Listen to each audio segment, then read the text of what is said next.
সাধু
ব্ৰহ্মা ৰুদ্ৰ অধি দেবগণে মিলছে মিলছে কৰ্তব্য হয়েছে যে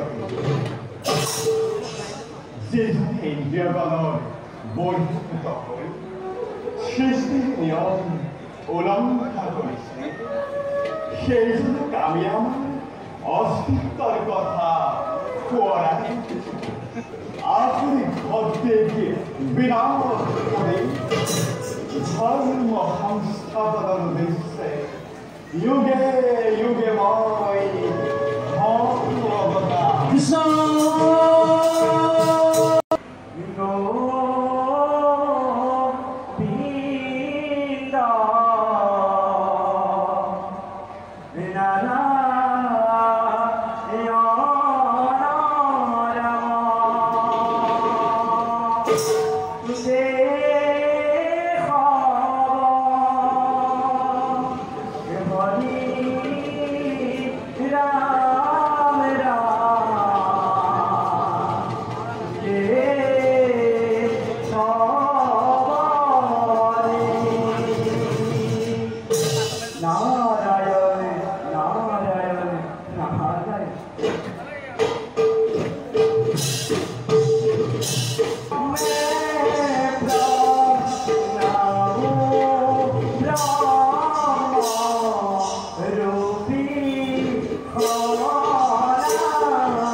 কুলত জন্ম লয়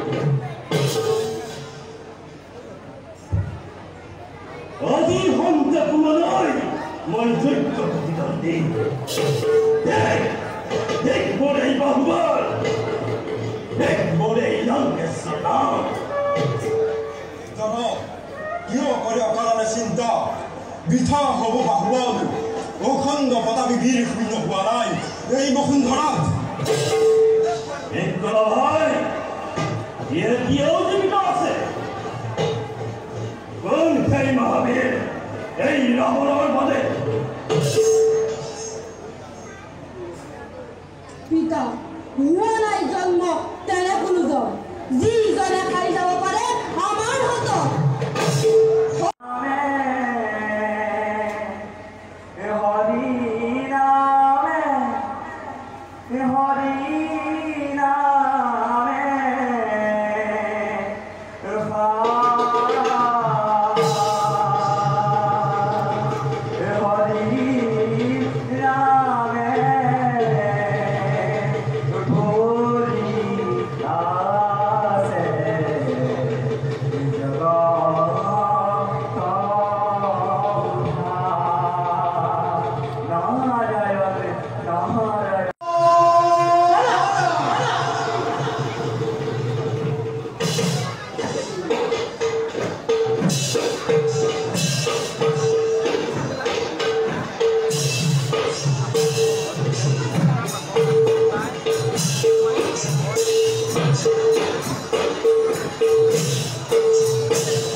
মহাৰাজ তেনে বীৰ দেখা নাই আমাৰ ৰাজ্য শাসন কাল অতিক্ৰম কৰিছো অতি আনন্দ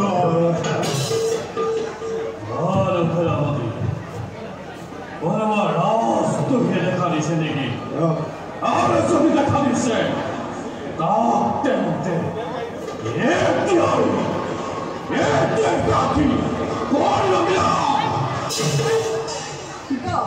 তার কারণে কোনো চিন্তা করিব থাকুতে জীবিত কার খাদ্য ঘটাব পারে কলৈ আমার রাজ্য তেনে চিন্তা আনিব মনত আমার বিপক্ষে থিয় দিব আৰু আৰু সকলো ৰাজ্যৰ ৰজাগণেতো আপোনাৰ মৰ্যাদা কৰিছে স্বীকাৰ অভাবত চিন্তা কৰি নহ'ব কাকৰ যি বিল থিয় দিব আমাৰ বিপক্ষে তাক আমি আৰু নাৰাখিম দিয়া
দশরথর গৃহতে রামরূপে জন্মগ্রহণ করে তেতিয়াই তুমি জনগণ পালিত হইলে জন্মগ্রহণ করিবা আর তেতিয়াই আমার দুয়োৰে মিলন হব।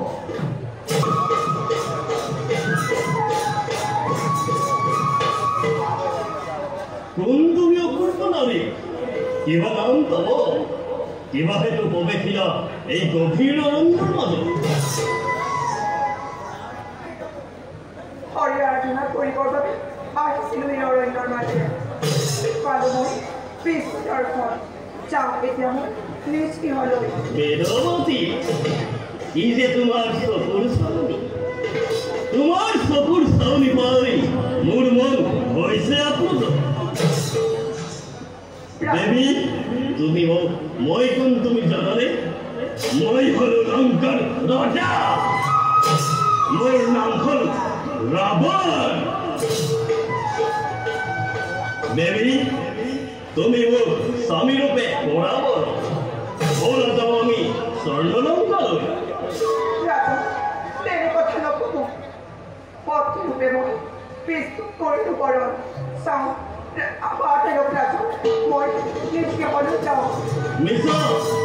মিছা কথা কিয় কোৱা দেবী তুমি নাৰায়ণক স্বামী ৰূপে ক'ত পাবা? আহা তুমি স্বামী ৰূপে কৰাব ন তুমি হবা লঙ্কার মুখ্য পটেশ্বরী কত কত রক্ত দিয়ে তোমার পরিবার পায় বলো দেবী স্বর্ণ লঙ্কারে আমি তুই যাও গলাই পাড়াবি দেবী দোকানি কোনে রক্ষা করব এই রাবণের হাতের না কোন কথা সাথী মা কোনে রক্ষা করব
বর্তমান অমরাবতীপুর মঙ্গল সকলে পুত্রেরা বাস করছে দেবগণ নাই কোনো চিন্তা করো বাসুচন্ত পিতা পরিবার লগ্ন খন্ত রাখিবা খণ্ডগণ অমরাবতীর চারিধারে প্রবেশী বনরাজন শত্রু সেনা কিন্তু দেবরা রাবণের দিগ্বিজয় ঘোষণা করেছে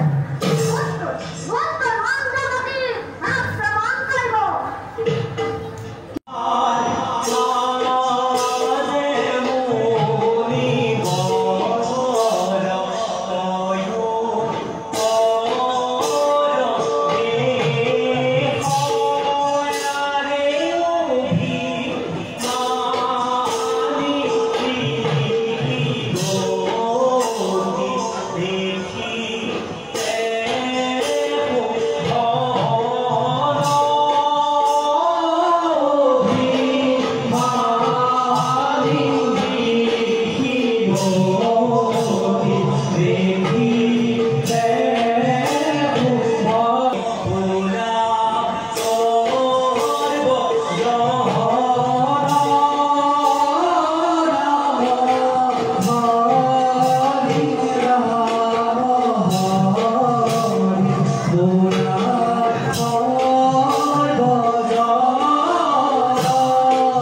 মোৰ ভক্তিত তুষ্ট হৈ দেৱী লক্ষ্মীয়ে এই ৰুদ্ৰাক্ষৰ মালাধাৰী মোক কৰিলে অৰ্পণ। কিন্তু মোৰ দৰে তপস্বীৰ গলত এই মহাৰত্ন ৰুদ্ৰাক্ষৰ মালাই নকৰে শোভন। এই হেতু যাওঁ মই অমৰাৱতীপুৰে লক্ষ্মী প্ৰদত্ত এই ৰুদ্ৰাক্ষৰ মালা দেৱৰাজ ইন্দ্ৰক কৰবৈ অৰ্পণ। যাওঁ মই অমৰাৱতীপুৰে।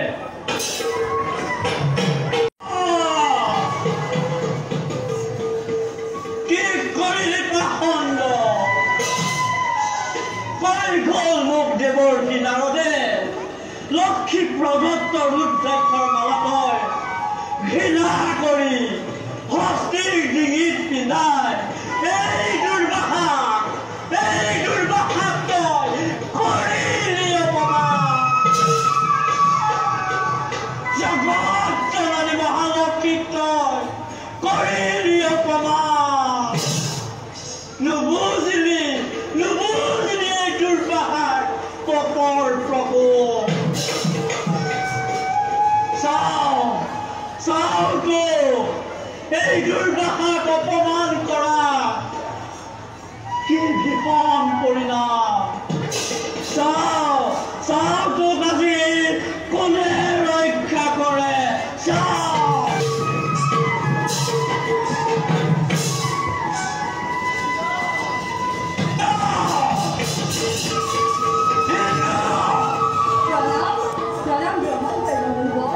প্ৰণামৰ মোৰ নাই প্ৰয়োজন।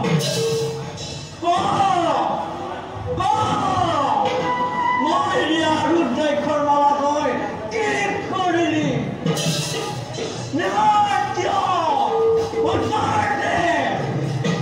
মণিবৰ, আপোনাৰ মহান মালাধাৰী এই অধমে ঐৰাৱতক কৰিছিল অৰ্পণ। কিন্তু ঐৰাৱতে আপোনাৰ মহান মালাধাৰী ক্ষীৰোদ সাগৰত পেলাই কৰিলে নষ্ট। মোক ক্ষমা কৰক মণিবৰ।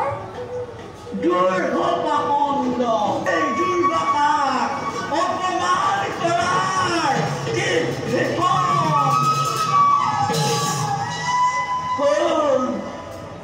আজি সন্তে তোক মই দিলো যি জগত জননী লক্ষ্মী দেৱীক তই কৰি অপমান। এই ৰুদ্ৰাক্ষৰ মালা তই কৰিলি নষ্ট। আজি সন্তে স্বৰ্গৰাজ্য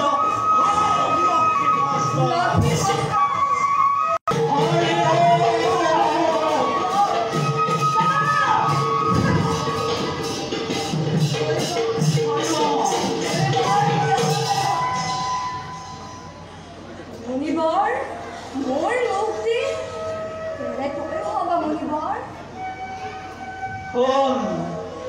তোৰ মুক্তি নহ'ব এতিয়া। যেতিয়া দেৱতা আৰু দৈত্যই দুয়ো মিলি ক্ষীৰোদ সাগৰত কৰিব অমৃত মন্থন, তেতিয়া লক্ষ্মী দেৱী হ'ব পুনৰুদ্ধাৰ।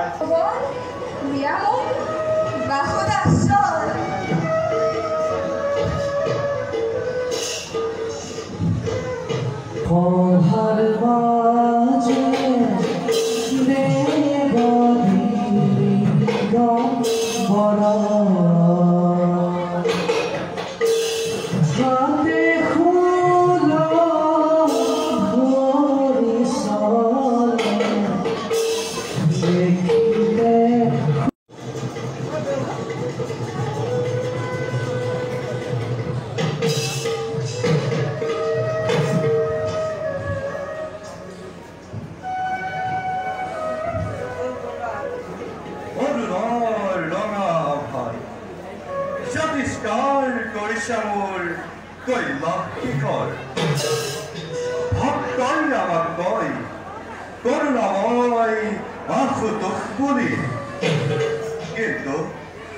কিন্তু দিন দুঃখজনে স্পৰ্শনৰ গৰাকী ভূতপ্রেতর সঙ্গী বলে অবিরাম করে তিরস্কার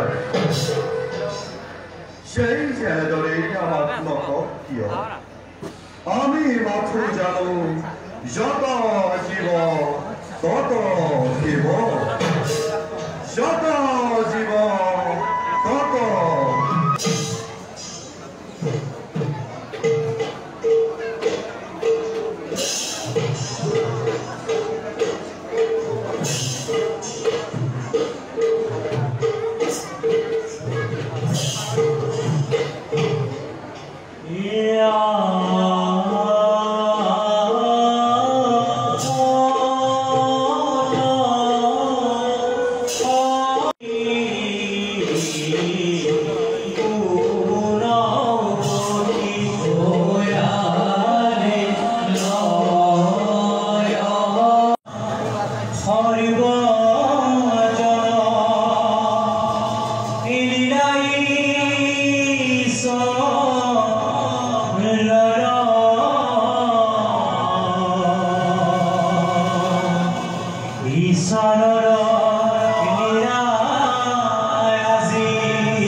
বৈকুণ্ঠপতি শ্রীনারায়ণ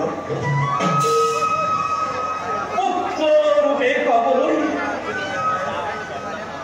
মনত বৈকুণ্ঠ পুত্ররূপে পাবলৈ কৰিব লাগিব মই গভীৰ